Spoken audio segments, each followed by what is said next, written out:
Hi guys, and welcome back to another video. If you are new to my channel, my name is Sofia and I help people with chronic lower back pain and Piriformis syndrome heal naturally through corrective strengthening exercises and nutrition. So today's video is going to be all about posture. I want to give you some key points that I want you to follow if you find yourself sitting for too long, if you have an office job, or if you sit at your home on your desk for longer hours. And if you follow these things, I promise you that you'll experience less lower back pain, less tension, and just have a better experience sitting down and doing your work. Because I know that for people who are trying to correct muscle imbalances and are trying to work out, sometimes their job is that one thing that's kind of in the way because we have to do it, but at the same time we can't change the way we're sitting. We have to go and we have to sit on these desks, and sometimes it's just it's like that obstacle, it's that challenge. And just talking to some of my new clients, when they tell me about their experiences, they say that sometimes when on holidays or when on the weekends things are better, but then the moment they are back to work and sitting again, they just feel tension, they feel their back spasming again, and a lot of them even had neck pain as well. So I'm going to be sharing with you just a few tips to help you, and I'm sure that they will make a huge difference in your day-to-day life. So the very first thing that I want to talk about, very first thing, is transitioning from standing to sitting, because that is the very most important time. So a lot of people, when they just transition from standing to sitting, they're just standing and then you sit and you start working like this, right? So instead of just collapsing and starting to work, I don't want you to be leaving space here. So I want you to push your butt back, all the way back, until it's touching the chair, and then you can collapse on your glutes. But I want the glutes to be supporting your lower back and your hips, and I don't want any tension on the back. So spend some time when you first sit down to fix your posture, because that's the foundation that you're starting from. What I found to also be really useful is having a lumbar support here. I also use just a pillow at home. I put it here and it really helps me to just relax my back, and just everything feels comfortable and makes sitting more comfortable.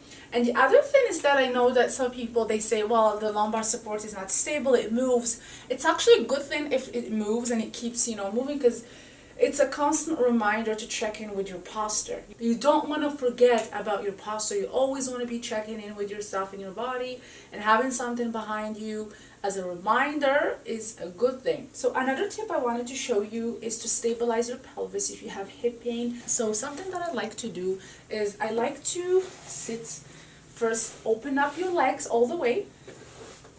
So open up your legs. Again, once the legs are open, draw your glutes back and relax. This is an amazing position for your hips. It stabilizes your pelvis, and your glutes are stabilizing your lower back. Your hips are stable here. So switch it up. If you're getting really tired of just having your legs straight, open up your legs, but just make sure that your glutes are all the way back. So just keep alternating between these two positions. When it comes to your monitor and your laptop, I know that not everyone has an adjustable desk. This is an adjustable desk, so it goes up and down. But I know that, not everyone has access to this. I didn't have access to this at my old job, so what I did though is I piled up boxes and a table, and I elevated my laptop and my keyboard and the mouse, so I was able to alternate. It was a lot of work because I had to transfer everything up and everything down, every 10 minutes, and some days I just spent 8 hours standing because I couldn't sit from the pain. So you just have to figure it out. If you can't get yourself like an adjustable table or desk to elevate your laptop. But it's really important to change up position, and it's important for the screen to be at the same height as your eyes, so you're not looking down or looking up. And if you have a laptop, unfortunately you will be looking down for 8 hours, so put something underneath it, like pile up books or something to elevate it, so that you are looking at the screen with your head and your neck aligned. So pile up books or boxes and put your laptop on top of them so that you don't have to look down for too long. Another really important thing as well is for your elbows to be at a 90-degree angle here. I actually have noticed that when this desk is all the way up, sometimes, it's just, I leave it higher and I'm working like this and I have to lift my arms. I notice that my shoulders, they shrug and I get some tension here after a while. So this is like doing this for 8 hours is going to create a lot of tension in your shoulders and in the neck area, and you're going to get pain from it. So it's really important for your elbows to,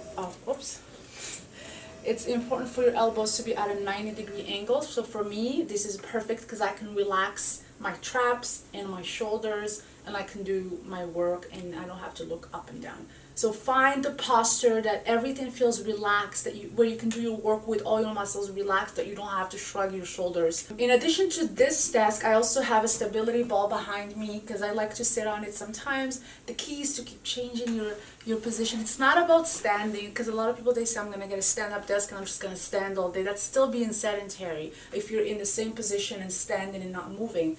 But what you want to do is you want to move your body even for a few seconds when you're switching from the chair to standing to, again, the stability ball. So you keep your blood flow going, you keep moving your body and changing positions and challenging yourself throughout the day.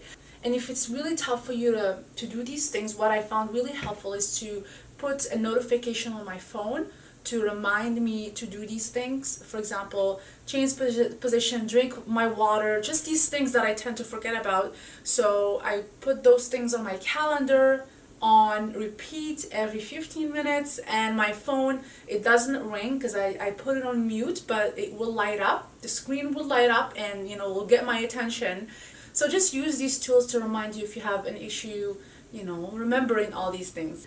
So these are my tips for today. Please just try them out, especially the very first ones about drawing your glutes back and stabilizing your lower back. I think that even if you just implement those two things, it will make a huge difference. Don't let your weight collapse on your back. The moment you sit and you just collapse like this and shoulders rounded, slouching, all the tension is on the neck and the lower back. Use your glutes and your core. These are stabilizers. They are shut off the moment we sit down. We want to maintain stability in the lower back and the hips. So, activate those muscles, for example, in the morning before you come to work, and use them throughout the day to keep the tension and the pressure off of the lower back. So I hope you enjoyed this video. If you did, please give me a thumbs up and subscribe. And if you are looking for an exercise program specific for lower back pain and Piriformis syndrome that include postural therapies, strengthening exercises, stretches, check out the Back Pain Bootcamp. You can find it at coachsofiafitness.com/join, and you can read more about the program. It's 6 weeks, step-by-step program where I take you through each routine. I show you what to do. So thank you guys again for watching, and I'll see you next week.